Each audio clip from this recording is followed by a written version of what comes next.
अन्तान्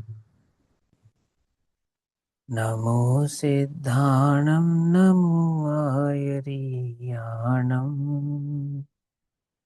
नमो वज्रायाणं नमो लोये सबसाहुणम्।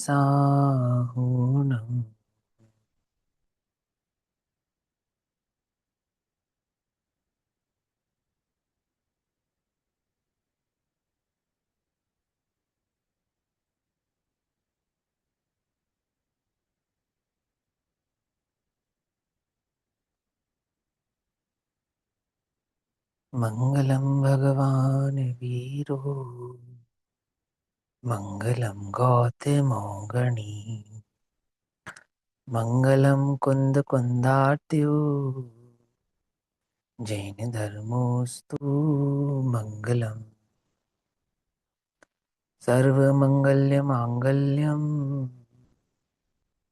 सर्वकल्याणिकारकं प्रधानां सर्वधर्माणां जैनं जयतु शासनम्।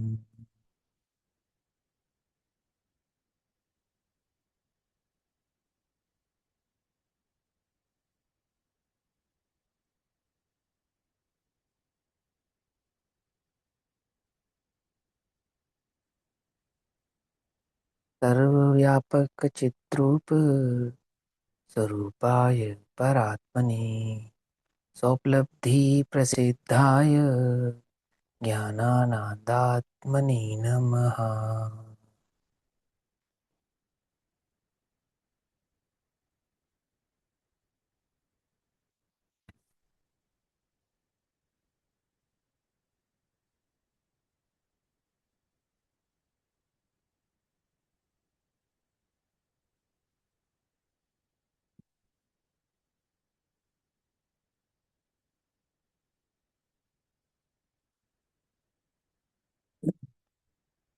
हमारे दोपहर कालीन स्वाध्याय का विषय चल रहा है श्री प्रवचन सारजी परमागम।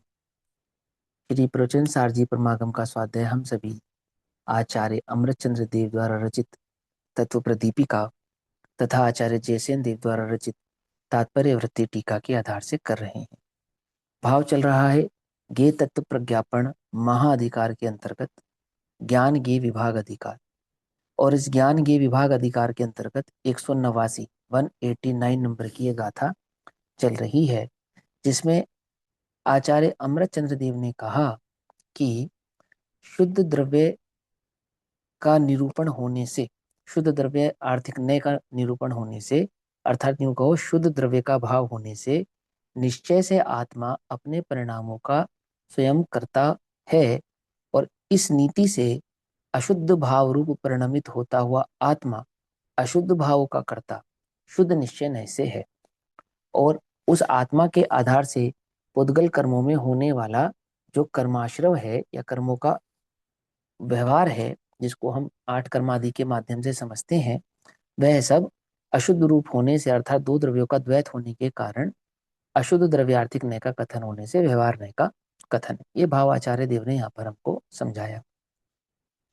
इसमें समझने योग्य एक बात है 189 नंबर की गाथा की टीका में, जो आचार्य देव यहाँ ये कहते हैं शुद्ध द्रव्यार्थिक, शुद्ध द्रव्य का निरूपण स्वरूप निश्चय ने, है ना। अभी हम पिछली गाथाओं में पढ़ते आ रहे हैं जहां पर जीव अपने परिणाम का कर्ता स्वयं है, और अपने परिणाम का कर्ता स्वयं होकर जो अशुद्ध भाव रूप परिणमित हुआ उसको अशुद्ध निश्चय ने का कथन कहा। मैंने 2-3 गाथाओं में आपको नोट डाउन भी कराया कि देखो यहाँ ऐसा कहा, यहाँ ऐसा कहा। हालांकि आचार्य जयसेन देव जब टीका करेंगे तो इसको भी उपचरित कह देंगे। शुद्ध निश्चय ने का कथन है ना, इसको भी उपचार से शुद्ध निश्चय ने कहा है, ऐसा अपनी टीका में समझाएंगे। टीका जब हम पढ़ेंगे वो भाव हमको समझ में आएगा। इसमें समझने वाली जो बात है वो मैं आपको बतलाता हूँ। देखो, आचार्य माइल धवल का नय चक्र नामक ग्रंथ है ना, नय चक्र, नय चक्र नामक ग्रंथ है, जिसमें उन्होंने लगभग लगभग आगम के और अध्यात्म के सभी नयों का समावेश कर कर उस नय चक्र ग्रंथ की रचना की। तो उसकी प्रस्तावना में ये बात आती है कि मैं ये जो नय चक्रों का निरूपण कर रहा हूँ, नय चक्र का, इस नए चक्र के निरूपण का जो आधार है वो कौन है, कहाँ से निकाले हैं मैंने, है ना। तो ये कोई मेरी बुद्धि के आधार से आए हैं ऐसा नहीं, अपितु आचार्य जयसेन देव, आचार्य अमरचंद्र देव के द्वारा रचित जो समयसार आदि की ग्रंथों की टीकाएं हैं, है ना, उन टीकाओं में आचार्य देव ने जिस प्रकार से नयों का निरूपण किया है उसके आधार से मैं इन नयों का विभाजन यहाँ पर कर रहा हूँ। तो निश्चय ने चार प्रकार का, व्यवहार ने चार प्रकार का, ऐसा अध्यात्म के नयों का जो निरूपण किया ना उन्होंने, तो वहां अध्यात्म के नयों का आधार तो बनाया आचार्य अमृतचंद्र को, ठीक। और आगम के जो द्रव्यार्थिक नय और पर्यायार्थिक नय उसका आधार बनाया धवलादि की टीकाओं को, ठीक है ना। तो वहां से मैंने जाना है, मैंने उस परंपरा से मैंने जाना है, और उस परंपरा के आधार से मैं यहाँ उनका निरूपण करता हूँ, ऐसा आचार्य माइल धवल ने कहा। तो आचार्य माइल धवल ने जब यहाँ आत्मा के अशुद्ध भावों के परिणाम की कर्तापने की बात आई, तो वहां उन्होंने अशुद्ध निश्चय नय का कथन है ऐसा कहा, मैंने आत्मा अशुद्ध निश्चय के आधार से, अशुद्ध निश्चय नय के आधार से राग द्वेष रूप परिणमित होता हुआ रागी है, द्वेषी है, ऐसा वहां पर निरूपण किया। अब लगभग लगभग जिनागम में ये जो कथन है, जहां आत्मा को शुद्ध द्रव्यार्थिक नय की अपेक्षा से, मैंने शुद्ध निश्चय नय, यह शुद्ध द्रव्य का निरूपण स्वरूप निश्चय नय है, कौन सा, कि रागादि परिणाम ही आत्मा का कर्म है, ये यह बात, ये अपने आप में एक अनोखा अनोखा प्रयोग कह सकते हैं, अनूठा प्रयोग प्रयोग कह सकते हैं जो आचार्य अमरचंद्र देव ने इस टीका में किया है, अन्य जगह नहीं किया है लेकिन इस टीका में किया है। तो क्यों किया है, किस आधार से किया है, तो आचार्य जयसेन देव ने इस भाव को स्वयं ही प्रकट भी किया है कि मैंने ऐसा क्यों कहा कि अशुद्ध निश्चय नय का जो कथन था उसको शुद्ध निश्चय नय का कथन कहकर और आत्मा को शुद्ध निश्चय नय से रागादि परिणामों का कर्ता कहा, तो ऐसा मैंने क्यों कहा। तो उसका वे आधार बतलाते हैं कि देखो भाई, अभी आगे की टीकाओं में आधार आपको पढ़ने को भी मिलेगा, यहाँ पे भी उन्होंने निरूपण किया है, आपको थोड़ा समझ में आए इसके लिए मैं पहले ब्रीफ कर रहा हूँ, ताकि आप पढ़े तो आपको समझ में आए कि हाँ ऐसा उन्होंने कहा है। तो आचार्य जैसे आचार्य अमरचंद्र देव कहते हैं कि अशुद्धता नाम है द्वैत का, माने एक द्रव्य दूसरे द्रव्य के साथ मिले इसका नाम है अशुद्धता, ठीक, या एक द्रव्य का परिणमन दूसरे द्रव्य पे आरोपित किया जाए इसका नाम है अशुद्धता, और इस अशुद्धता का नाम ही व्यवहार है। तो शुद्धता किसका नाम है, कि एक द्रव्य अपने द्रव्य गुण पर्यायों के साथ अखंडित भाव से परिणमित हो इसका नाम शुद्धता है, ठीक है ना। और शुद्धता होने के कारण वह द्रव्य चाहे अशुद्ध भाव रूप परिणमित हो, भले ही अशुद्ध भाव रूप परिणमित हो, तो भी वह शुद्ध द्रव्य का निरूपण कहलाएगा। क्यों कहलाएगा, क्योंकि ये शुद्ध रीति नीति से द्रव्य अपने परिणामों का कर्ता स्वयं है, किसी अन्य द्रव्य के द्वारा उसमें इस प्रकार का परिणाम हो गया हो ऐसा नहीं, ठीक है ना। तो वह कहते हैं कि एक द्रव्य अपने द्रव्य गुण पर्याय के साथ अखंडित भी है और एक अकेला होने के कारण शुद्ध भी है, ठीक है ना। तो जब एक अकेला शुद्ध द्रव्य अपने भाव रूप परिणमित होगा तो अपने परिणाम का शुद्ध रीति नीति से कर्ता स्वयं होगा। अब आ जाओ उस परिणाम के ऊपर कि वो परिणाम शुद्ध है या अशुद्ध है, तब हम उस द्रव्य के भीतर एक परिणाम को शुद्ध निश्चय का कथन कहेंगे और एक परिणाम को अशुद्ध निश्चय का कथन कहेंगे। ये बात सभी को समझ में आ रही है, क्या कहा, जब हम दो द्रव्यों की अपेक्षा से देखेंगे तो एक द्रव्य अपने समस्त प्रकार के परिणामों का कर्ता स्वयं होने से वह द्रव्य शुद्ध भाव से अपने परिणाम का कर्ता स्वयं। फिर जब हम उन परिणामों को देखेंगे, उस एक द्रव्य को देखेंगे और उसके परिणामों को देखेंगे, तब एक परिणाम को शुद्ध निश्चय नय के खाते में और एक परिणाम को अशुद्ध निश्चय नय के खाते में डाल देंगे। तो ये शुद्ध निश्चय नय और अशुद्ध निश्चय नय ये तो लगेगा एक द्रव्य के परिणामों पर, ठीक है ना। लेकिन जब हम दो द्रव्यों की अपेक्षा से देखेंगे तो शुद्ध और अशुद्ध का भेद मिटाकर एक द्रव्य का एक पना शुद्ध और उसी ही द्रव्य का दूसरे के साथ आरोपित कह देना अशुद्ध, ऐसे हो जाएगा। पकड़ में ही बात, समझ में बात ना, ये नियम है। बोलते हैं ऐसा क्यों है, तो बोले इसके पीछे भी एक लॉजिक है। क्या लॉजिक है, बोले इस आत्मा में जो राग भाव का परिणमन है ना वो पर द्रव्य की दृष्टि के कारण ही तो है। क्या, जब ये आत्मा पर द्रव्य का कर्ता धर्ता बनता है तभी तो राग द्वेष आते हैं। अशुद्धता आती कब है, कि जब ये पर की ओर दिखता तब आती है। हम कह रहे हैं अपने को पर से भिन्न जान ले कि पर द्रव्य से भिन्न में एक आत्मा हूं, अब बताओ राग द्वेष कैसे होंगे। जब ये चैतन्य स्वीकार कर लेवे कि शरीर से भिन्न, इस पुद्गल से भिन्न मैं एक अकेला आत्मा हूं, मैं एक चैतन्य भगवान आत्मा पर द्रव्य से भिन्न हूँ, ये भिन्नता का स्वभाव अंतरंग में प्रकट हो जावे, तब राग द्वेष कहाँ से उत्पन्न होंगे, ये समझाओ आप। हो सकते हैं क्या? वो तो होते ही तभी हैं जब चैतन्य अपने स्वरूप को तो देखता नहीं और पुद्गल आदि में अहम भाव धारण करता है। तो जब एक द्रव्य यानी चैतन्य भगवान आत्मा पुद्गल से अपने को भिन्न जानता है, इस प्रकार का जब भेद ज्ञान प्रकट करता है, तो यह भेद विज्ञान आपो आप ही शुद्धत्व का निरूपण करने वाला है। पकड़ में ही बात नहीं? पकड़ में। इसमें विशेष आत्मा को यह समझाना नहीं पड़ेगा कि तू राग मत कर और द्वेष मत कर, क्योंकि राग और द्वेष का परिणाम ही उत्पन्न तब होता है जब यह चैतन्य पर की ओर देखता है, पर द्रव्य में एकत्व भाव को धारण करता है। और एक से पर द्रव्य से भिन्न जिसने अपने को जाना, तो उसने अपने को शुद्ध ही जाना। एक बात, दो बातें समझ में आ गई ना? तो यहाँ कहते हैं कि आत्मा के परिणामों का कर्ता पुद्गल है और पुद्गल के कारण आत्मा में परिणाम होते हैं, यह तो व्यवहार न्याय का कथन है, अशुद्ध द्रव्यार्थिक न्याय का कथन। और आत्मा अपने परिणामों का कर्ता स्वयं होने से शुद्ध द्रव्यार्थिक न्याय की अपेक्षा से शुद्ध निश्चय न्याय से आत्मा अपने परिणामों का कर्ता स्वयं हुआ, और चाहे वे परिणाम रागादि रूप हैं और चाहे वे परिणाम अन्य रूप हैं, परंतु एक द्रव्य अपने परिणाम का कर्ता स्वयं ही होता है। तो इससे हमें दो फायदे हुए। सबसे पहला फायदा समझो आप, नंबर वन का जो फायदा है, हमें अभी तक लगता था कि हमारे भीतर जो भी दोष है वो पर के कारण है, ये लगता था ना। तो कहते हैं सबसे तो पराश्रित बुद्धि टूटनी चाहिए कि तेरे भीतर का कोई भी दोष पर के कारण नहीं है, तेरे दोष का कारण तू स्वयं है। एक बात। ठीक। दूसरी बात, अब इस दोष का निवारण कैसे होगा? तो चूंकि दोष का कारण पर द्रव्य नहीं है, तो निवारण भी पर द्रव्य नहीं है। पकड़ में ही बात नहीं? पकड़ में। दोष का कारण पर द्रव्य नहीं है, तो निवारण भी कौन नहीं है? निवारण भी पर द्रव्य नहीं है। तो अब पहले दोष होने का कारण मानता था कर्मों को और निवारण मानता था अरहंत आदि को। क्या? दोष का कारण किसको मानता था? पांच इंद्रिय के विषय आदि को या पर द्रव्यों को या कर्म आदि को। और निवारण का कर्ता किसको बनाता था? पंच परमेष्टि को, कि वे मुझे निवारण का प्राप्त कराएंगे और ये मुझे बंधु को प्राप्त कराते हैं, ऐसा। अब दोनों ही तरफ से दृष्टि हट गई, अर्थात जब पर द्रव्य मेरे दोष का कारण नहीं, तो वह अरहंत आदि भी मेरे निवारण का भी कारण है। पकड़ में ही बात नहीं? पकड़। तो दोनों तरफ से दृष्टि हट गई उसकी, कि जगत में निवारण करने के लिए भी परद्रव्य को खोज रहा था, क्योंकि दोष का कारण परद्रव्य बनाया था। तो जैसे ही दोष का कारण परद्रव्य नहीं रहा, तो निवारण का कारण भी अब परद्रव्य नहीं रहा, स्वद्रव्य की ओर दृष्टि आ गई।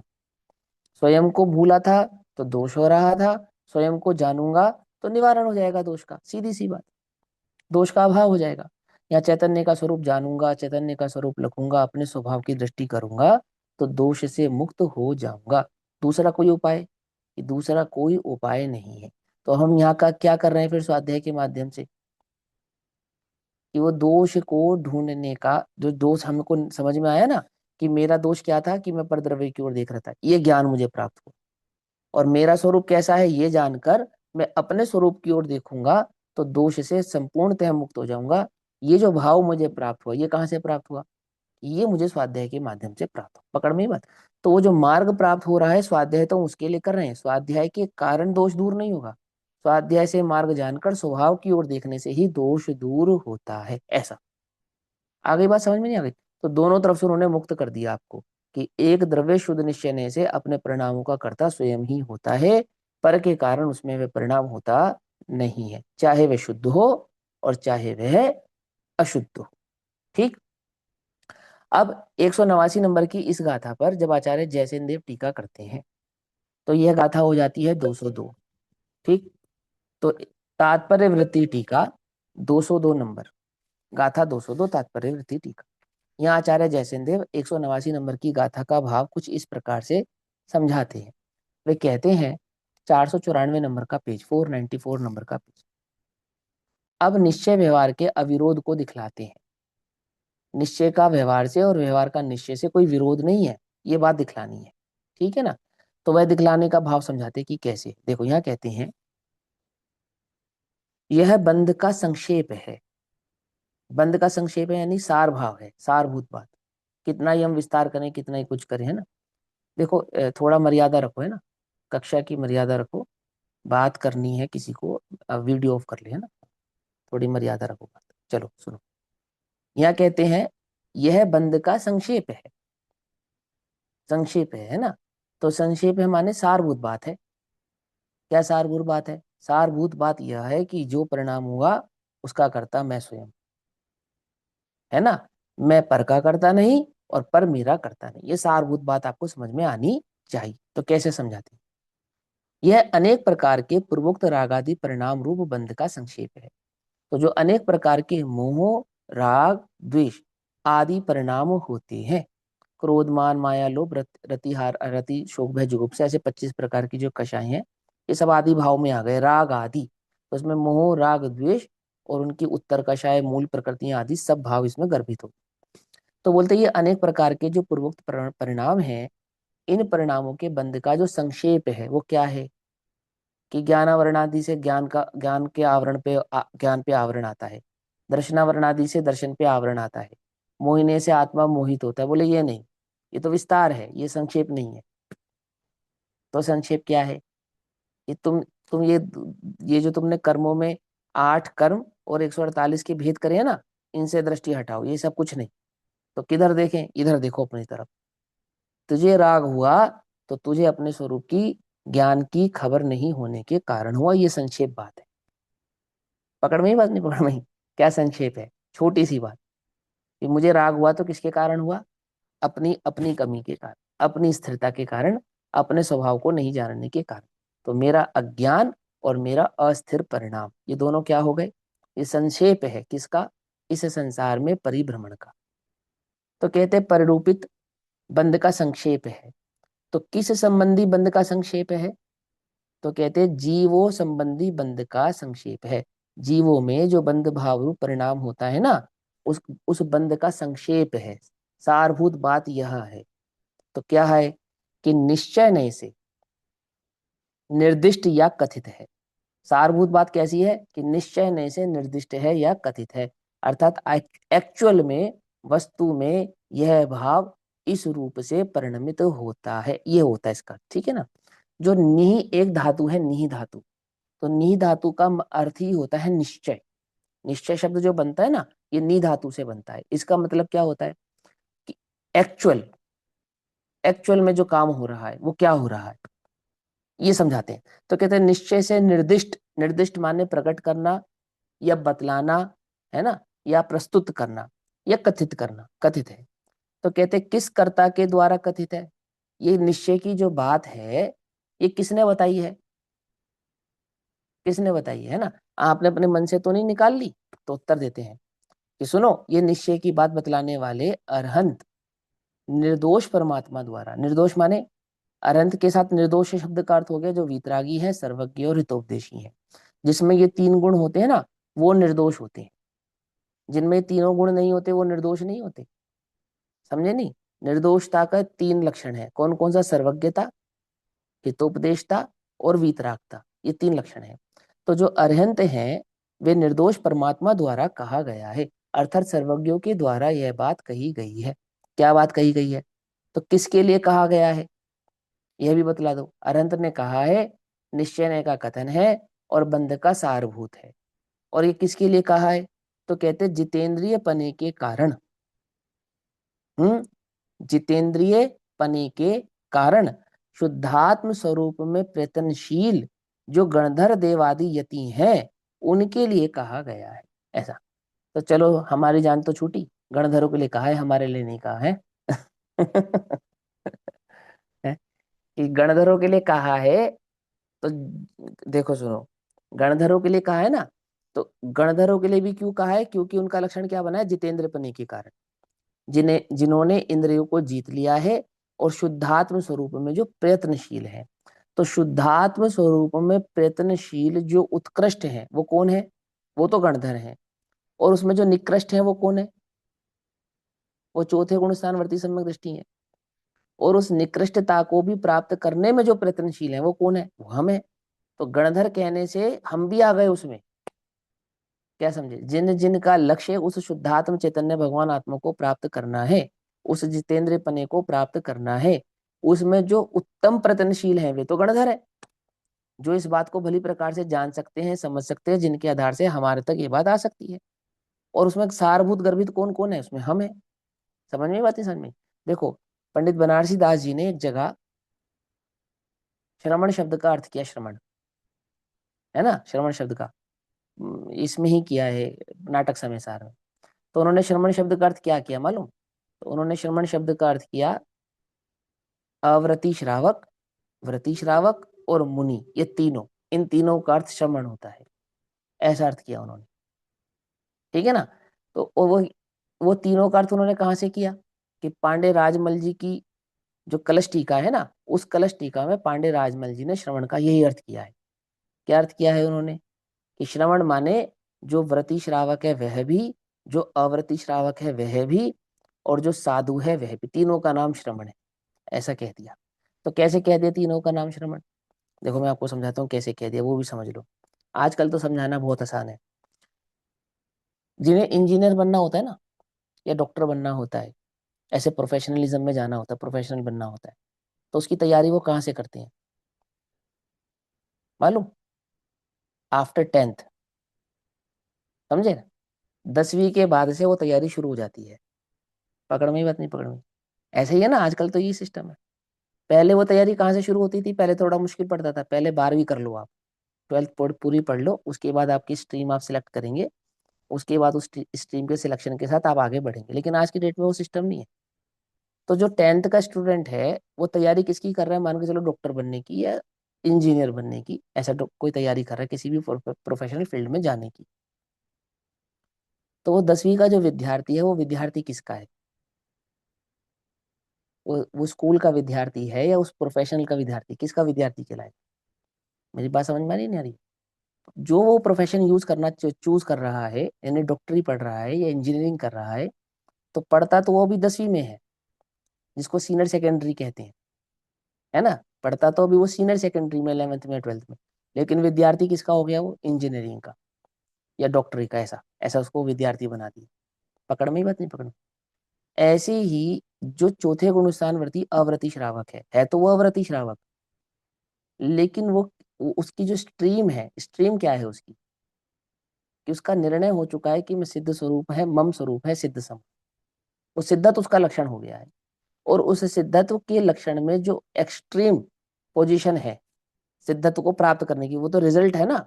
तो उसकी तैयारी का जो एक्चुअल पर्सन है वो तो श्रमण है। एक्चुअल श्रमण तो वो है जो वो 28 मूल गुणों आदि का पालन करने वाला जीव है। लेकिन उस 28 मूल गुण आदि को पालन करने वाले भाव को प्राप्त करने की जो लिस्ट में है, लाइन में है, उपचार से उन्हें भी श्रमण कहते हैं। जो श्रमण बनने वाले हैं उन्हें भी श्रमण कहते हैं। क्या कहा? समझ में आई बात? नहीं समझ में? जब सगाई हो जाती है ना, पक्की सगाई पक्की हो जाती है, तो जो दुल्हन का भाई होता है ना, वो जीजा जी कहना शुरू कर देता है। आई समझ में बात? नहीं समझ में? सगाई हो जाती है तो दुल्हन का भाई कहने क्या कहने लगता है? जीजा जी कहने लग जाता है। ऐसे ही जिन्हें संवेदनशील प्रकट हो गया है, अब वो उपचार से क्या हो गए हैं? वे उपचार से श्रमण हो गए हैं, श्रवण हुए नहीं है, उपचार से श्रवण हो गए। आई बात समझ में? तो यहाँ जो ये यतियों से कहा जा रहा है, गणधरों से कहा जा रहा है, तो गणधरों से नहीं कहा जा रहा है, अर्थात मोक्ष ही जिनका लक्ष्य है, समझे ना। वह इस पे संपूर्ण ऐसा भाव से कैसे जितने, समझे ना भाई का कि गर्दन जिनेन्द्र को कहा है और उनका एक को कहा तो पूरा परिवार आ जाता है ना। जैसे पिता का हाँ नाम ले दिया तो परिवार तो हाँ हाँ हाँ पिता का हाँ नाम लिखा जिनेन्द्र का तो हम उसके परिवार के हैं। हाँ हम लोगों हाँ का नाम भी आ जाएगा उसमें। हाँ, हम भी आ जाएंगे, बिल्कुल सही बात है, ऐसे ही आ जाएगा, सही बात है। तो ऐसे कहते हैं कि जितेंद्र बनने पने के कारण शुद्धात्म स्वरूप में जो प्रयत्नशील हैं, ऐसे गणधर देव यतियों के लिए कहा गया है, ऐसा कहा गया है। तो कैसा कहा गया है? कि द्रव्य कर्म रूप जो व्यवहार बंध है, निश्चय नहीं की अपेक्षा से अन्य प्रकार से और व्यवहार से कहा गया है। तो कहते हैं कि द्रव्य कर्म रूप जो जीव को बंध भाव कहा गया है ना, और निश्चय नए से अन्य प्रकार से कहा गया है और व्यवहार नए से अन्य प्रकार से कहा गया है। तो क्या कहते हैं? कुछ विशेष यह है कि आत्मा रागादि को ही करता है और उनको ही भोगता है, इस प्रकार यह निश्चय का लक्षण है। ठीक है ना। देखो ये तो ये प्रवचन सार में प्रथम ही बात है कि द्रव्य जिस भाव रूप परिणमित होगा वही कहलाएगा। तो अशुद्धोपयोग रूप परिणमित होता हुआ आत्मा अशुद्ध और शुद्धोपयोग रूप परिणमित होता हुआ आत्मा शुद्ध। और यह बात समय सार में भी है, एज इट इज। जो शुद्ध जाने आत्मा को वह शुद्धता को प्राप्त हो, और अविशुद्ध जाने आत्मा को अविशुद्धता को प्राप्त हो। प्राप्त होना माने प्राप्त होना, उस रूप परिणमित होना, है ना। तो ऐसा नहीं कि प्रवचन सार में आत्मा को अशुद्ध कहा है और समय सार में नहीं कहा है, ऐसा नहीं। ठीक है ना। द्रव्य की अपेक्षा से शुद्ध आत्मा को प्रवचन सार में भी कहा है और प्रवचन नियम समय सार में भी कहा है। और परिणति की अपेक्षा से शुद्ध शुद्ध भाव रूप परिणमित होता हुआ द्रव्य शुद्ध भी है और अशुद्ध भी है। यह दोनों ही बात प्रवचन सार में भी है और समय सारजी में भी है। तो यहाँ देखो, यहाँ क्या कहा कि कुछ विशेष यह है कि आत्मा रागादि को ही करता है। रागादि को ही करता है कहने का मतलब ही उसका स्वभाव है, ऐसा नहीं। अकेला करने का कारक होने के कारण उसको ही कहा है। समझे ना। ही कहने का अर्थ एक एक तो होता है स्वभाव, है ना, और दूसरा कि जब रागादि भाव रूप परिणमित हुआ तो अकेला हुआ, किसी ने कराया नहीं, इसलिए यहाँ पे ही शब्द है ना। तो कि पुद्गल भी साथ में राग रूप परिणमित हो जाता है, ऐसा नहीं। कौन होता है, अकेला होता है। तो लोक में ऐसा होता है ना, एक तरफा प्यार। एक तरफा प्यार क्या होता है कि हमें तुमसे है और तुम्हें हमसे नहीं है। बात समझ में नहीं। तो दुखी कौन है?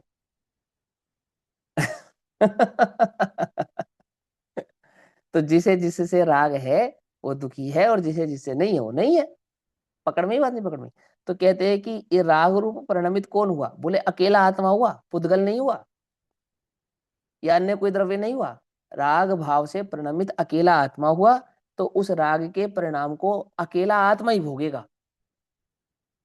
पकड़ में ही बात, नहीं पकड़ में ही, है ना। तो यहाँ क्या क्या कुछ विशेष यह है कि आत्मा रागादि को ही करता है और उनका ही भोगता है। इस प्रकार यह निश्चय नय का लक्षण है। किंतु यह निश्चय नय द्रव्य बंध के जो प्रतिपादक है, ऐसा जो असद्भूत, असद्भूत माने असत्य, असद्भूत का अर्थ ही असत्य होता है। असद भूत, अ माने नहीं, सद माने सत्ता, भूत माने रूप। तो जिसकी सत्ता तो नहीं है, उस रूप सत्ता नहीं होने पर भी उसको उस रूप का कहेंगे।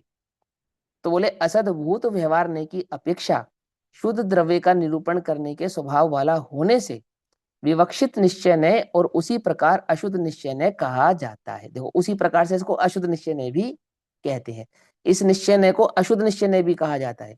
एक द्रव्य की अपेक्षा से इसे शुद्ध निश्चय नय कहते हैं, और अशुद्ध पर्याय की अपेक्षा से इसे अशुद्ध निश्चय नय ऐसा भी कहते हैं। अब वो व्यवहार में और निश्चय नय में जब ये दो कथन आते हैं ना, कि आत्मा ने राग किया या आत्मा राग का करता है, तब ये कौन से नय का कथन हो जाता है व्यवहार में? चरित अद्भुत। हम्म। चरित सद्भुत व्यवहार। कौन सा सद्बुद्ध व्यवहार? नहीं, उपचरित। उपचरित सद्बुद्ध व्यवहार, ठीक है।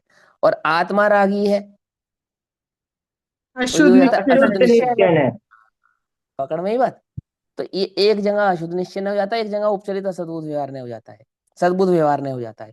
तो जो उपचरित सद्बुद्ध व्यवहार नय होता है वहां समझना ध्यान से, और आत्मा रागी है यहाँ हो जाता है अशुद्ध निश्चय नय। लेकिन यहाँ कहते हैं असद्भूत। यहाँ क्या कहते हैं? असद्भूत। क्यों कहते हैं असद्भूत? कि आत्मा के राग का कर्ता पुद्गल को बनाया उस अपेक्षा से। क्या कहा? आत्मा में जो जो अवस्था हुई, उस राग आदि की अवस्था का कारण पुद्गल को कहना, ये असद्भूत व्यवहार है। पकड़ में ही बात, नहीं पकड़ में। और आत्मा ने राग किया, ऐसा जो आत्मा के कर्तापने के साथ आत्मा का भेद डाला, ये सद्भूत है। अंतर समझ में आ रहा है या नहीं समझ में आ रहा है? कि नहीं समझ में आ रहा है? जिन्हें नहीं समझ में आ रहा है पूछ लो, समझा देते हैं आपको।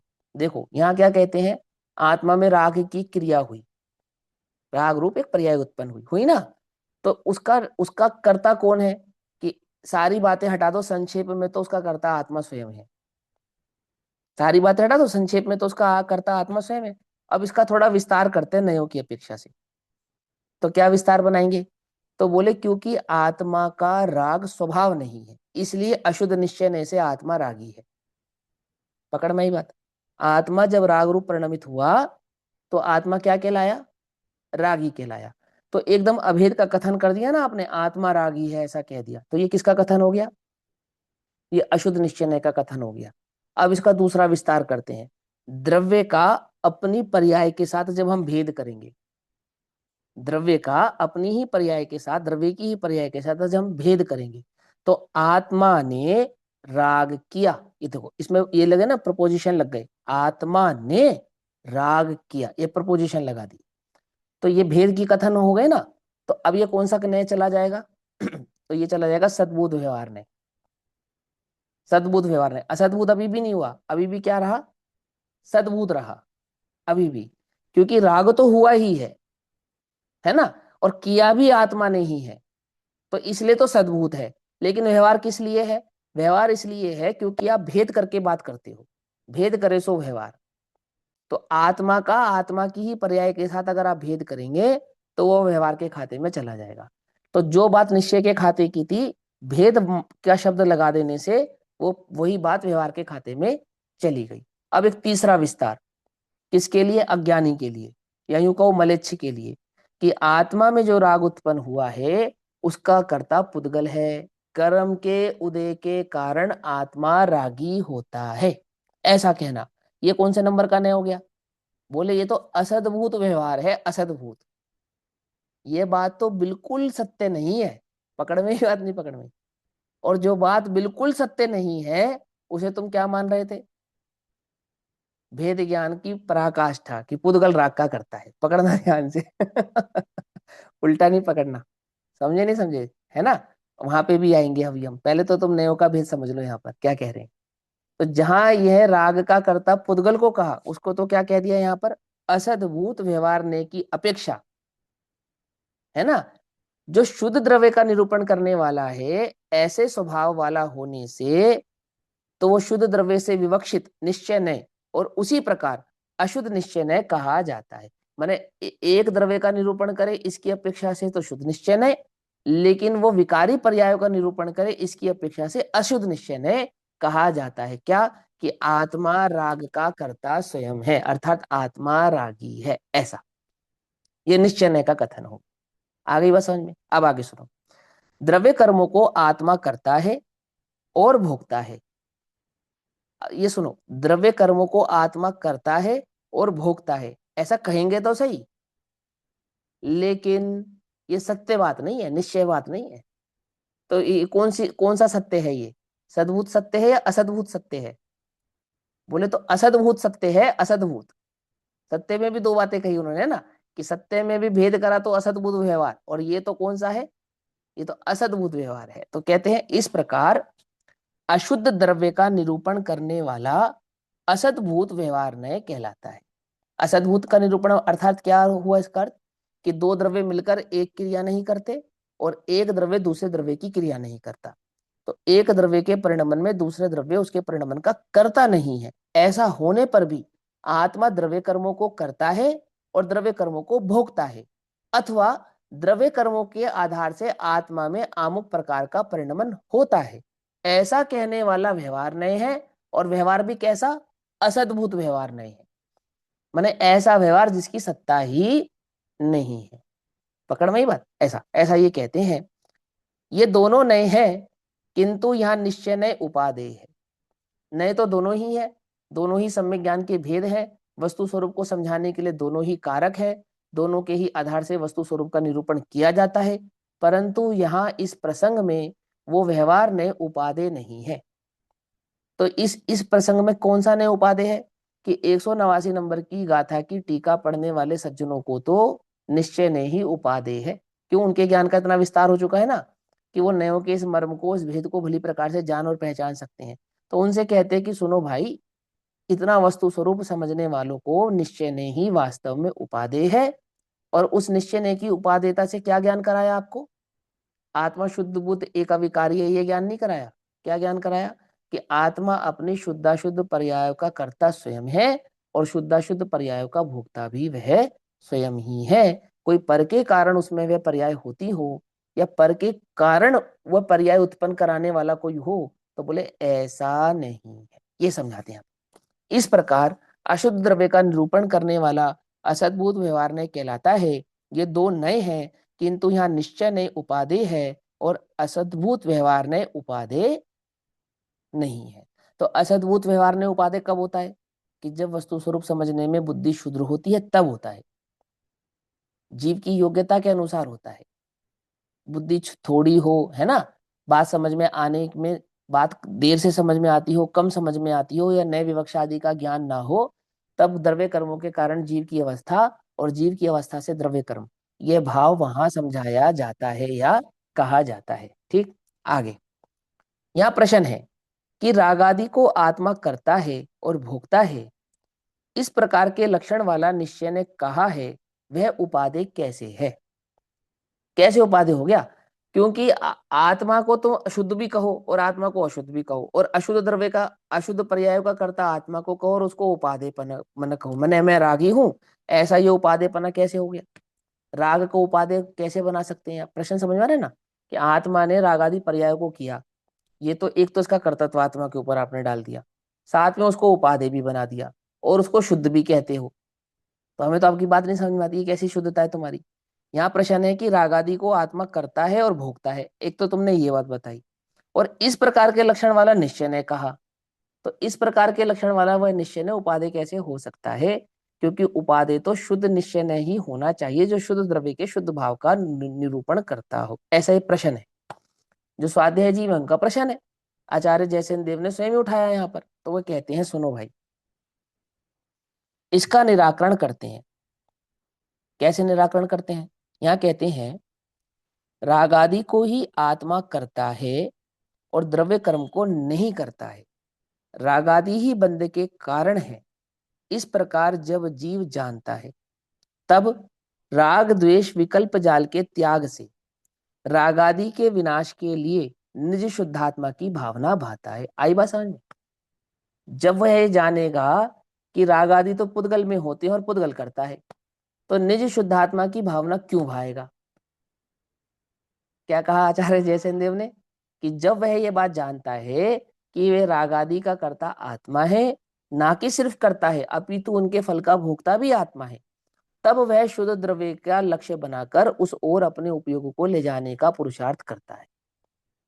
तब करेगा वो पुरुषार्थ, और जब वह यह पुरुषार्थ करने के लिए अग्रसर होगा ना, तब उसके शुद्ध और अशुद्ध पर्यायों में हम भेद डालकर उसको बताएंगे कि ये राग आदि किए तो तूने थे, पर तेरा स्वभाव नहीं था। तो हुए क्यों? क्योंकि तूने स्वभाव की ओर नहीं देखा था। अब क्या करूं कि स्वभाव की ओर देख। तो स्वभाव तो तुमने राग आदि बतलाया कि नहीं नहीं नहीं, राग आदि स्वभाव नहीं है। राग आदि तो तब हो रहे थे जब तू पर की ओर देख रहा था, जब तू निज की ओर देखेगा ना, तब नहीं होंगे। तो क्या है मेरा स्वभाव? कि तू एक है, शुद्ध है, बुद्ध है, ज्ञान है, चैतन्य है, ऐसे लक्षण स्वभाव वाला है। अहम इक्को खलु शुद्धो नान दंसन समग्गो निमम्मो, यह तेरा लक्षण है। समय सार गाथा 73, ठीक है ना, वहां तेरा लक्षण समझाएंगे। वो जो लक्षण गाथा 73 में समझाएंगे ना, वही लक्षण यहाँ समझाएंगे अभी 91 92 में, सेम टू सेम। ये तेरा लक्षण है। ठीक, देखो क्या कहते हैं, यहाँ कहते हैं कि रागादि को ही आत्मा करता है और द्रव्य कर्म को नहीं करता है। तो इसलिए तुम द्रव्य को दोष देना छोड़ दो, कर्मों को दोष देना छोड़ दो, और कर्मों की ओर देखना भी छोड़ दो। दूसरा काम क्या करो, कर रागादि ही बंध के कारण है। इस प्रकार जब जीव जानता है, देखो मूल आचार्य की टीका पढ़ रहे हैं, भावार्थ नहीं पढ़ रहे हैं, समझो ध्यान से। मूल आचार्य और आचार्य कुंद कुंद की परंपरा के आचार्य है ये। हम तो धक्के से आचार्य कुंद कुंद की परंपरा के कहलाते हैं, धक्के से, समझते हो? एक्चुअल में नहीं है। एक्चुअल के तो ये आचार्य अमरचंद्र देव है, आचार्य जयसेन देव है, ये उनकी परंपरा के आचार्य हैं, कि दादा गुरु ने क्या बात कही है, क्या समझाई है बात, और समझा रहे हैं उसको डिटेल से। कहते हैं कि रागादि ही बंध के कारण है। इस प्रकार जब जीव जानता है, तब तब राग द्वेष विकल्प जाल के त्याग से रागादि के विनाश के लिए निज शुद्धात्मा की भावना भाता है, और तब रागादि का विनाश होता है। तो जब निज शुद्धात्मा की भावना क्यों भाएगा? जब वह यही नहीं जानेगा कि मेरे ही द्वारा किया जा रहा है और मैं ही उसका भोक्ता हो रहा हूं। जब सब कुछ पुद्गल कर रहा है, तो फिर शुद्धात्मा की भावना भाने की कोई बात भी रह नहीं जाती। तो कहते हैं, और रागादि के विनाश होने पर आत्मा शुद्ध होता है। तो आत्मा शुद्ध होता है तो पर्याय से होता है, द्रव्य से नहीं। समझना ध्यान से, अशुद्धता भी पर्यायगत होती है और शुद्धता भी पर्यायगत होती है। और द्रव्य कैसा होता है कि वो शुद्ध शुद्ध से परे, वह तो बस वह ही होता है। ठीक है ना? तो जो है उसकी दृष्टि करे, जो नहीं है उसकी दृष्टि ना करे। तो जो नहीं था उसकी दृष्टि कर रहा था तो अशुद्ध पर्याय हो रही थी, जो है उसकी दृष्टि करने पर अशुद्ध पर्याय अपोआप होती नहीं है, ऐसा समझते। अतः परंपरा से परंपरा से, है ना, अतः परंपरा से शुद्धात्मा का साधकपना होने से, साधक माने मूलभूत कारण, आधार, आधार होने से, है ना, यह अशुद्ध ने भी उपचार से शुद्ध ने कहा जाता है। कौन सा अशुद्ध ने उपचार से शुद्ध ने कहा जाता है? ये राग आदि का कर्ता आत्मा है, ये जो अशुद्ध ने है ना, अशुद्ध निश्चय ने, ऐसा। तो कहते हैं अशुद्ध ने भी उपचार से शुद्ध ने कहा जाता है, ऐसा। इस उपचार से, उपचार क्यों लगाया अब यहाँ पर, निश्चय को उपचार में क्यों डाला? उपचार तो व्यवहार का नाम है, क्योंकि यहाँ ऐसे स्वभाव की बात है जो किया तो आत्मा ने है, परंतु आत्मा के साथ सदैव रहने वाला नहीं है, ऐसा। आत्मा का अपना निजी स्वभाव नहीं है, ऐसा, इसलिए उसको उपचार कहा। अभाव हो सकता है ना, ऐसा स्वभाव जिसका अभाव हो सके। है तो स्वभाव, लेकिन हो सकता है अभाव। तो अशुद्ध है, निश्चय है, लेकिन वो अशुद्ध निश्चय ने भी कैसा है? उपचार। उपचार क्यों? क्योंकि इसका अभाव होगा। कौन करेगा? यह आत्मा ही करेगा। किसके आश्रय से करेगा? अपने आश्रय से ही करेगा, ऐसा। तो कहते उपचार से शुद्ध ने कहा जाता है, निश्चय ने कहा जाता है, उसी प्रकार उपादेय भी कहा जाता है, ऐसा अभिप्राय है। तो अशुद्ध निश्चय ने भी क्या हो जाता है? शुद्ध निश्चय ने हो जाता है, और शुद्ध निश्चय ने भी क्या हो जाता है? उपादेय हो जाता है। और इस शुद्ध निश्चय ने को ही उपचार से अशुद्ध निश्चय ने, क्यों उपचार क्यों डाला आपने? दो बातों की अपेक्षा से डाला ना उपचार। तो पहला उपचार तो ये बनाया कि एक द्रव्य दूसरे द्रव्य का कर्ता धर्ता नहीं है, तो एक द्रव्य अपनी द्रव्य गुण पर्यायों का कर्ता स्वयं होने से तो शुद्ध रूप से परिणमित हो गया, ऐसा। और उस शुद्ध रूप से परिणमित होने वाले द्रव्य में जो अशुद्ध पर्याय हैं वो भी एक द्रव्यार्थिक नय की अपेक्षा से शुद्ध कहलाएंगी, लेकिन शुद्ध और अशुद्ध पर्यायों की अपेक्षा से एक पर्याय शुद्ध कहलाएगी और एक पर्याय अशुद्ध कहलाएंगी। और फिर शुद्ध पर्यायों में का आश्रय का जो कारण है, ऐसा चैतन्य भगवान आत्मा में, अपना आश्रय लेने पर अशुद्ध पर्यायों का क्या हो जाता है? अभाव हो जाता है, और शुद्ध भाव मात्र प्रकट रह जाता है। तो ऐसा जानकर यह बात कंक्लूटिव बात निकल कर आती है कि शुद्ध निश्चय ने ही उपादेय है, माने निश्चय ने ही उपादेय है। और शुद्धता से उपादेय माने एकमात्र, एकमात्र शुद्ध निश्चय ने ही उपादेय है, ऐसा। यानी शुद्ध लगाए ना, तो शुद्ध शब्द का अर्थ हो गया एक, ओनली, कोई मिलावट नहीं, दूसरे की कोई बात नहीं, और उपादेय हो जाता है, ऐसा। अब यहाँ कहते हैं इस प्रकार आत्मा अपने परिणामों का ही करता है और द्रव्य कर्मों का करता नहीं है। इस प्रकार कथन की मुख्यता से 7 गाथाओं द्वारा 6वां स्थल यहाँ पर पूर्ण होता है।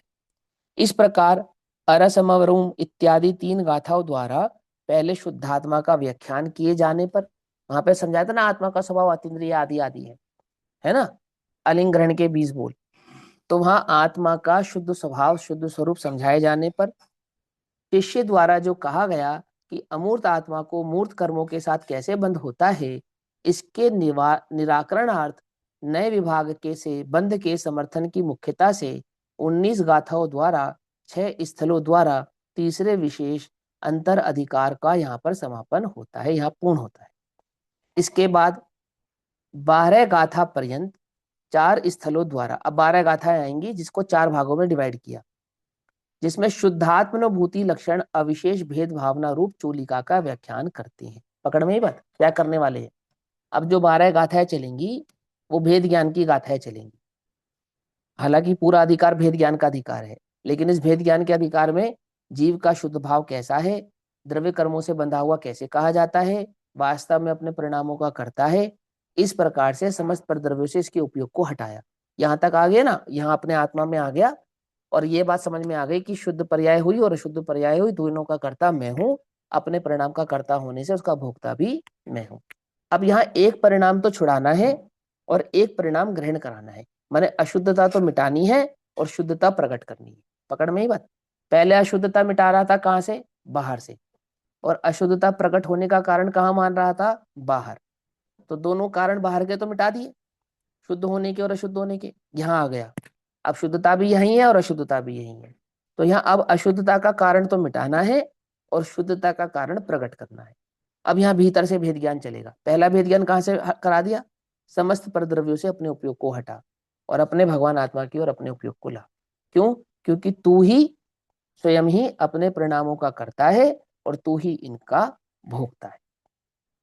अब 12 गाथाओं में भेद विज्ञान क्या चलने वाला है कि भेद विज्ञान का आधार जो चलेगा वो ये चलेगा कि अशुद्धता मिटे और शुद्धता प्रकट हो। वो कैसे होगी? वो रागादि भाव जो मैंने किए, अभी तक तो मैं समझ रहा था मैंने किए ही नहीं, मेरे हुए ही नहीं, वो तो पुद्गल में हो रहे थे, पुद्गल कर रहा था या पुद्गल करा रहा था, तो कठपुतली बना हुआ था अभी तक तो मैं। तो अब मैं स्वतंत्र हो गया। अब इस स्वतंत्रता के बाद मुझे ये समझाओ कि राग आदि तो होना ही, और वो शुद्ध आत्मा का भाव प्रकट हो जाते, मैंने आत्मानुभूति पूर्वक वह केवल ज्ञानादि भाव मुझे प्रकट हो, ये कैसे संभव है, ये कैसे होगा? तो इन 12 गाथाओं में वह भेद ज्ञान कराने वाले हैं। तो यहाँ कहते हैं वहां शुद्धात्मा की भावना की प्रधानता से, पहले द्वारे पढ़ता हूं, इसके बाद 12 गाथा पर्यंत 4 स्थलों द्वारा। तो 12 गाथा को 4 भागों में डिवाइड करेंगे, यानी चार लगभग लगभग 4 4 गाथाओं का डिवाइडेशन हो जाएगा, है ना? 3 3 6, हाँ 4 4 गाथाओं का डिवाइडेशन हो जाएगा। तो कहते हैं इसके बाद 12 गाथा पर्यंत 4 स्थलों द्वारा शुद्धात्मानुभूति लक्षण क्या है? आत्मा का अनुभव जिसका लक्षण है। कौन से आत्मा का? शुद्ध आत्मा का अनुभव जिसका लक्षण है, ऐसा अविशेष भेद भावना रूप। अविशेष भेद भावना रूप अर्थात भेद ज्ञान तो है, परंतु कैसा भेद ज्ञान नहीं है कि अपने ही द्रव्य में अपनी गुण पर्यायों का भेद भेद नहीं है। अभेद आत्मा है ना, अविशेष अभेद आत्मा का भेद भावना रूप चूलिका का व्याख्यान करते हैं। मैंने अब यह भाव यहाँ पर हम आपको समझाते हैं। वहां शुद्धात्मा की भावना की प्रधानता से, वहां शुद्धात्मा की भावना की प्रधानता से अर्थात शुद्धात्मा के अनुभव की प्रधानता से, ठीक है ना, अपने चैतन्य भगवान आत्मा के शुद्धात्मा के अनुभव की प्रधानता से न चयदि जोदु ममत्तम इत्यादि पाठक्रम से प्रथम स्थल पर 4 गाथाएं हैं। माने शुद्ध आत्मा का अनुभव हो इसकी अपेक्षा से ये जो 4 गाथाएं यहाँ पर चलने वाली है, 190 191 192 और 193, ऐसा। उसके बाद क्या चलेगा कि उसके बाद शुद्धात्मा की प्राप्ति की भावना के फल से, माने अब आत्मा का अनुभव हुआ ना, तो आत्मा की अनुभूति का फल क्या है कि आत्मा की अनुभूति का फल है दर्शन मोह का अभाव। तो बोले कि भावना के फल से दर्शन मोह रूप जो गांठ है उसका विनाश होता है, दर्शन मोह का अभाव होता है। और उसी प्रकार चारित्र मोह रूपी ग्रंथि का भी विनाश क्रम से उन दोनों का विनाश होता है। तो आत्मा के अनुभव से दर्शन मोह का अभाव तो होता ही है, और दर्शन मोह के साथ साथ चारित्र मोहिनी का अभाव भी होता है। इस प्रकार कथन की मुख्यता से जो एवं जानिता इत्यादि स्थल द्वारा दूसरा स्थल 3 गाथाएं हैं। तो 3 गाथाएं किस बात के लिए समझाई जाएगी? 4 गाथाएं समझाएंगे आत्मा का अनुभव करो, आत्मा की अनुभूति किस प्रकार हो ये भाव समझाएंगे, और उसका फिर आगे 3 गाथाओं में उसका फल समझाएंगे कि दर्शन मोह का अभाव होता है और चारित्र मोहिनी का अभाव होता है। मैंने शॉर्टकट में पूरा मोक्ष मार्ग है इन 12 गाथाओं में, ठीक है ना। जिनको नैन विभाग आदि भली प्रकार से समझ में आ चुके हैं, तो प्रवचन सार की ये 12 गाथाएं अब चैतन्य का अनुभव हो और दर्शन मोह और चारित्र मोह का अभाव हो, इसकी संतति यहाँ पर समझाई जाएगी। उसके बाद क्या होगा? तत्पश्चात केवली के ध्यान के उपचार कथन रूप से इत्यादि तीसरे स्थल पर 2 गाथाएं हैं। अब केवली आदि का ध्यान करने का उपचार भाव समझाएंगे। वह समझाएंगे कि केवली भगवान का निरूपण करके कि तेरा स्वरूप भी उनके समान ही है, ऐसे ये भाव का स्वरूप यहाँ पर समझाएंगे। उसके बाद दर्शनाधिकार के उपसंहार की प्रधानता से एवं जिना जिनिंदा इत्यादि चतुस्थल पर 2 गाथाएं हैं, और उसके बाद दंसन संधन शुद्धाणम इत्यादि नमस्कार गाथा है। इस प्रकार 12 गाथा द्वारा 4 स्थल रूप विशेष अंतराधिकार में समूह पीठिका है। यानी कि इस अधिकार की, कौन से ज्ञान के विभाग अधिकार की, ये अंतिम 12 गाथाएं हैं, या यूं कह सकते हैं कि ज्ञेय तत्व प्रज्ञापन अधिकार की अंतिम 12 गाथाएं हैं, जिसमें इस मोक्ष मार्ग के सारभूत भाव का निरूपण करते हैं। अब 190 नंबर की गाथा यहाँ कहते हैं कि अशुद्ध ने से अशुद्ध आत्मा की ही प्राप्ति होती है। ये अब ये गाथा क्या समझाएगी? वही बात जो अविशुद्ध जाने आत्मा को अविशुद्धता को प्राप्त हो, वो भाव यहाँ पर चलेगा, बिल्कुल डिक्टो सेम टू सेम। तो कहते हैं अशुद्ध ने को देखेगा तो अशुद्ध आत्मा दिखाई देगा। क्यों दिखाई देगा? क्योंकि अपने रागादि का परिणाम का कर्ता स्वयं है ना, और अशुद्ध ने की अपेक्षा से आत्मा रागी है, ऐसा। तो राग की दृष्टि करने पर आत्मा रागी दिखाई देता है, लेकिन शुद्ध नय का निरूपण करने वाला जो नय है, जो आत्मा के द्रव्य स्वभाव का निरूपण करता है, यदि तू अपने चैतन्य भगवान आत्मा के द्रव्य स्वभाव की दृष्टि करेगा तो क्या होगा? तो फिर तुझे आत्मा शुद्ध ही दिखाई देगा और शुद्ध ही प्राप्त होगा। अशुद्ध ना ही दिखाई देगा, ना ही अशुद्धता की प्राप्ति हो। सिंपल सी बात, एकदम साधारण बात। अशुद्धता क्यों है? स्वभाव की ओर नहीं देखता है, यूं है। और शुद्धता कैसे है? कि स्वभाव की ओर देखे तो ऐसे। अशुद्धता का कारण कहीं बाहर है कि बाहर कहीं नहीं? अपने स्वभाव की ओर नहीं देखना अशुद्धता, और स्वभाव की ओर देखना सुशुद्धता। भाई इतनी सी बात है, ठीक है ना। अशुद्धता किसका नाम है? कि शुद्धता को नहीं देखना ही अशुद्धता है। क्या समझे? नहीं समझे? पुण्य किसका नाम है? बोलो। पाप नहीं करना। नहीं समझे आप? देखो मैं समझाता हूँ। जैसे पाप है चोरी, तो धर्म क्या है? अचोरे। तो अचोरे का क्या मतलब होता है? चोरी नहीं करना। सिंपल। पकड़ में बात नहीं? पकड़ में। तो परिग्रह पाप है, तो धर्म क्या है? अपरिग्रह। तो क्या हुआ इसका अर्थ? कि परिग्रह नहीं करना। यही हुआ ना। सिंपल सी बात है ना। तो ये सारे हिंसा, अहिंसा, तो हिंसा नहीं करना अहिंसा है। अहिंसा करने के लिए क्या करें? कि अहिंसा करने के लिए ये करो, हिंसा मत करो, ऐसा। ये हिंसा हो गई। आ गई बात? समझ में नहीं आ गई? तो आत्मा को, आत्मा शुद्ध अशुद्ध कैसे है? बोले शुद्ध नहीं देख रहे ना, ये अशुद्धता है। ऐसा।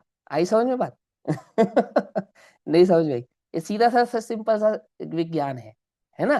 कि मुझे, मैं अचोरे कैसे बनूंगा? कि चोरी नहीं करूंगा तो अचोरे बन जाऊंगा। तो नहीं करना है ना। नहीं करो, नहीं करो, नहीं करो। माँ चिट्ठई माँ जम्पई में यही है कि कुछ मत करो। मन से भी मत करो, वचन से भी मत करो, काया से भी मत करो। तो क्या नहीं करूं? क्या नहीं करूं?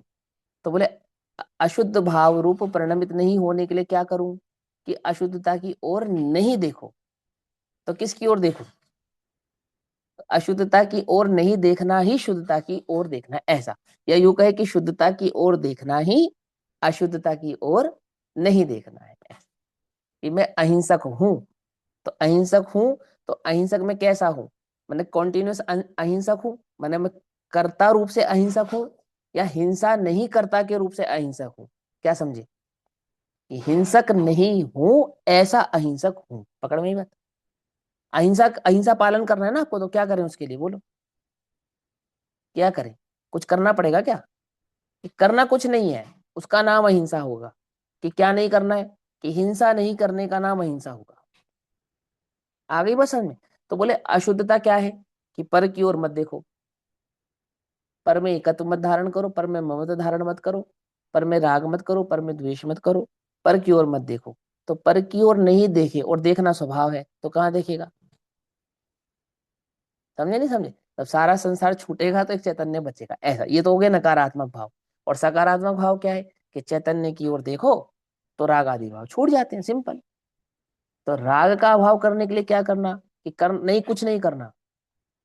राग का अभाव करने के लिए क्या करना? कुछ नहीं करना, स्वभाव की ओर देखना, ऐसा। पकड़ में मत? राग में क्या करना? राग में कुछ नहीं करना, यहाँ स्वभाव देखना। स्वभाव देखने पर राग आदि भाव आपो आप ही अभाव को प्राप्त हो जाते हैं, ऐसा। ठीक है, तो यहाँ देखो क्या कहते हैं। अब देखो, स्वभाव की ओर देखे नहीं, देखे पर की ओर, और कहे मुझ में तो राग आदि नहीं है, वो तो अनीति है, उसकी बात नहीं कर रहे यहाँ तो, है ना। जो हिंसा भी करे और अपने को हिंसक कहे, उसकी बात नहीं है। शीतलाचार किसका नाम है? बोलो। इसी का तो नाम है कि परिग्रह भी रखे और अपरिग्रह भी कहे अपने आप को। बोलो। और किसका नाम है? हिंसा भी करे और अपने को हिंसक भी कहे। इसी का नाम तो शिथिलाचार है लोक में। ये किसी किसी अन्य बात का नाम है? आप बतला दो। एक एक मुनि हिंसा ना करे तो अहिंसक ही कहलाएगा, अहिंसक ही कहलाएगा ना। अब आत्मा का अनुभव किया नहीं किया उसकी बात जाने दो, पहले तो बाहर की बात करो। और अंतर में आत्मा में राग द्वेष परिणामों की उत्पत्ति ना हो तो अहिंसक कहलाएगा, सिंपल। और शिथिलाचार किसका नाम है? कि करे हिंसा और कहे अहिंसक। समझे नहीं समझे? ऐसे ही तुम देखो पर को और कहो अपने को शुद्ध, ये नहीं, ये तो शिथिलाचार है। इसको निश्चय भाषी कहते हैं, या क्या कहते हैं इसको? स्वच्छंद। पकड़ में ही बात? स्वच्छंदी। स्वच्छंदी कैसे बनता है? कि स्वभाव की ओर देखता नहीं, प्रभाव की ओर देखता है और कहता है स्वभाव, ऐसा। समझे? करता है हिंसा नाम धराता है अहिंसक। ऐसे ही देखता है पर को और कहता है मैं तो शुद्ध हूं, ऐसा। तो कौन हो गया वो स्वच्छंदी हो गया। और शुद्ध देखे और शुद्ध कहे तो फिर तो कोई बात ही नहीं है, समझे नहीं। हिंसा नहीं करे तो वो अहिंसक ही कहलाता है, ऐसा। ठीक है ना, ऐसा। तो यहाँ कहते हैं, हाँ यह कहते हैं कि अशुद्ध नय से अशुद्ध आत्मा की ही प्राप्ति होती है। तो कैसे होती है अशुद्ध नय से अशुद्ध आत्मा की प्राप्ति कैसे होती है? न च यदि जो दू ममित्तम ममित्तिम अहम ममेदम ति देहदी विणसो सो सामन्नम चत्ता पणिमणनो होदि उमगम दे धनादिक में यह मैं हूं। समझना ध्यान से क्या कहा, ठीक है ना। राग में हूं द्वेष में हूं ये नहीं, क्योंकि राग द्वेष तो उत्पन्न यहाँ से हो रहे हैं, राग की ओर देखने से उत्पन्न नहीं हो रहे हैं। अशुद्ध कैसे जानता है तू आत्मा को? आत्मा को अशुद्ध ऐसे नहीं जानता कि मैंने राग किया मैंने द्वेष किया। आत्मा को अशुद्ध ऐसे जाना जाता है कि मैं धनार्थी हूँ, मैं ये शरीर वाला हूँ, पर द्रव्य में मेरा सुख का कारण है, ऐसे आत्मा की अशुद्धता देखी जाती है। आत्मा माने मैं पना, मैं पना मैं में ना धारण करके जब पर में किया जाता है तो हाँ आत्मा को अशुद्ध देखा जाता है, ऐसे देखा जाता है आत्मा को अशुद्ध। पकड़ में ही बात है? नहीं, इस पकड़ में ही मैं तुम्हें ये गाथा तो टीका तो आप पढ़ोगे वहां तो समझोगे ही। थोड़ा सा मैं इंडिकेट करता हूँ, सुनो। मैं रागी हूं, मैंने राग किया या मैं राग का करता हूं, ऐसा कहने से आत्मा शुद्ध नहीं होता है। तो और ऐसा मानने से भी नहीं होता, सुनो घबराना नहीं। तो कैसे होता है? बोले ये राग है ना जिसको आत्मा, जिसको तूने कहा कि मैंने किया मैं करता हूं और इसके कर्म के फल का मैं भोगता हूँ, ये जो तूने कहा ये हुआ कैसे? ये हुआ कैसे था कि तूने मैं पना किसमें किया था? परद्रव्य में किया था, वहां से हुआ था। सुख तूने पर में देखा था। राग नाम का लोक में कोई द्रव्य नहीं है, द्रव्य तो पुद्गल के नाम का है और पुद्गल की पर्याय है। समझ में बात? समान जाति समान जाति द्रव्य पुद्गल आदि की पर्याय है। उन पर्यायों में तूने अहम पना धारण किया था, उसका नाम राग है। अब वो अहम पना तूने त्याग दिया और स्वभाव में अहम पना धारण कर लिया कि नहीं पुद्गल आदि मेरे नहीं, मैं तो चैतन्य हूं, ऐसा तूने धारण कर लिया, भेद ज्ञान कर लिया। अब बता राग आदि कहाँ है? क्या कहा? कुछ समझ में आई बात? नहीं। राग नाम का लोक में कोई द्रव्य नहीं है जिससे तू दृष्टि हटा लेगा। समझे नहीं समझे? राग नाम तो इसका है कि जहाँ स्वभाव को देखे नहीं और पर भाव में एकत्व भाव को धारण करे। और वो पर क्या है? कि वो पर यह है, देह दनादिक में यह मैं हूँ, यह मेरा यह मोह करे, वह अपना श्रामण्य छोड़कर उन मार्गों में गमन करे। बोलो, वो कहते हैं वो अपने श्रामण्य भाव को छोड़ता है। अब श्रामण्य के अर्थ मैंने समझा ना। उपदेश करता मुनिराजों के समक्ष तो कौन है? मुनिराज ही है, क्योंकि मुनिराज गृहस्थों की संगति करते नहीं। सीधी सी बात। पकड़ में ही बात? नहीं पकड़ में? मुनि कहते किसको है? जो गृहस्थों की संगति नहीं करते, चैतन्य का मनन करते हैं, है ना। वही तो श्रमण है, वही तो संत है, वही तो त्यागी है, वही तो महाव्रती है। तो गृहस्थों की संगति नहीं करते, संगति मुनियों की करते हैं। तो उपदेश भी मुनियों को करते हैं।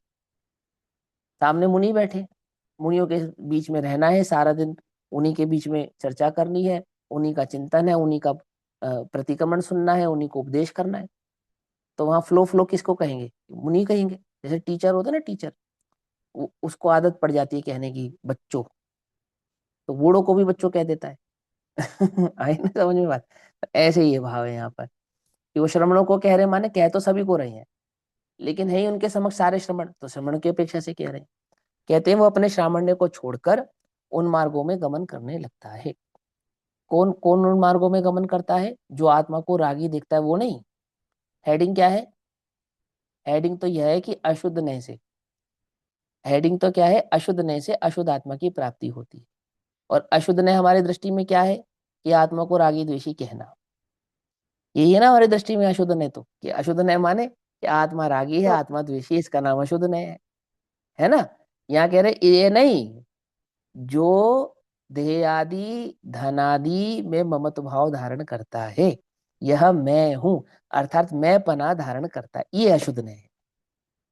यहां से उत्पन्न होता है राग। यहां से करो भेद विज्ञान। मैं रागी नहीं हूं, नहीं। राग का कारण जो है उससे अपने भिन्न भाव को जानो, अपने को भिन्नता धारण करो। स्त्री में, पुत्र में, पुत्री में, धन में, मकान से तो राग तोड़ता नहीं, त्यागता नहीं। उनमें से तो अहमपना छोड़ता नहीं। मैं तो ज्ञाता हूँ, रागी नहीं हूँ, राग मेरा स्वभाव नहीं है, राग का कर्ता पुद्गल, मैं राग से भिन्न हूं, ऐसा नहीं। राग नाम का कोई द्रव्य ही नहीं है लोक में। पकड़ना, ध्यान से समझना भेद ज्ञान का पहला स्टेप। राग नाम का लोक में कोई द्रव्य नहीं है। तो क्या है कि जो पर में ममत्व भाव है उसका नाम राग है। तो जिस पर भाव में ममत्व धारण किया है उसके त्याग का नाम अराग है। आई बात पकड़ में? ऐसा आंख बंद करके राग से भिन्न कहाँ देखोगे? कहाँ है राग?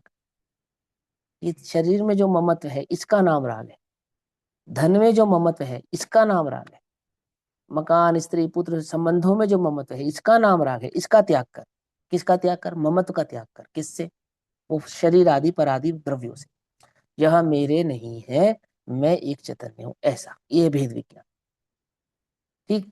तो क्या कहता? देह धनादिक में यह मैं हूं, यह मेरा, यह मोह करे, मैं हूं और मेरे हैं। वह अपना श्रामण्य छोड़कर उन मार्गों में गमन करे। उसका तो मुनिपना भी छूट जाता है, उन मार्गों में गमन करने लगता है। हम्म। जो देह धनादिक में मैं यह हूं और यह मेरा है, ऐसी ममता को नहीं छोड़ता, है ना, ऐसे एकत्व बुद्धि को नहीं छोड़ता। वह श्रमणता को छोड़कर उन मार्ग का आश्रय लेता है। हेडिंग क्या है? आत्मा को अशुद्ध जानता है तो अशुद्धत्व को प्राप्त होता है। कैसे जाना जाता है आत्मा को अशुद्ध? कि मैं और मेरा पना जब पर द्रव्यों में किया जावे तो इसका अर्थ ही होता है आत्मा को अशुद्ध जानना। ऐसा आई बात समझ में? आत्मा को अशुद्ध जानने का मतलब आत्मा राग का करता है, ऐसा नहीं। आत्मा को अशुद्ध जानना माने क्या? शरीर मैं हूं, धन आदि मेरे हैं, पुत्रादि मेरे हैं, ऐसी जो बुद्धि है इसका अर्थ हुआ आत्मा को अशुद्ध जानना। पकड़ में आ रही बात? नहीं पकड़ में आ रही? ये नहीं पकड़ में आ रही है ना? अभी तक आत्मा को अशुद्ध कैसे जाना था हमने? कैसे जाना था? कि जब हमने कहा जो अशुद्ध जाने आत्म को, तो इसका लाइन का अर्थ तो हम यही करते थे ना, कि अपने को राग आदि वाला मानना। ऐसा नहीं। अशुद्ध जाने आत्म को माने शरीर को अपना मानना, मैं शरीर हूं। आत्म माने मैं पना। तो जो मैं पना माने किसमें? अशुद्धता में। अशुद्धता माने जब दो द्रव्यों को मिलाकर एक माना जाए उसका नाम अशुद्ध है।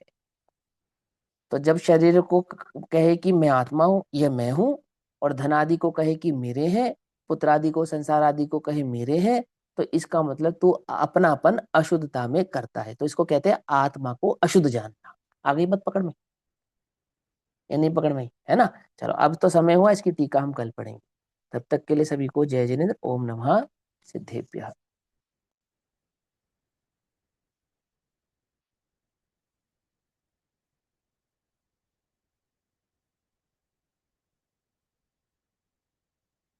निज निधि निज में बताई, यह अनंत उपकार है, उसके लिए जिनवाणी माँ को वंदना शत बार।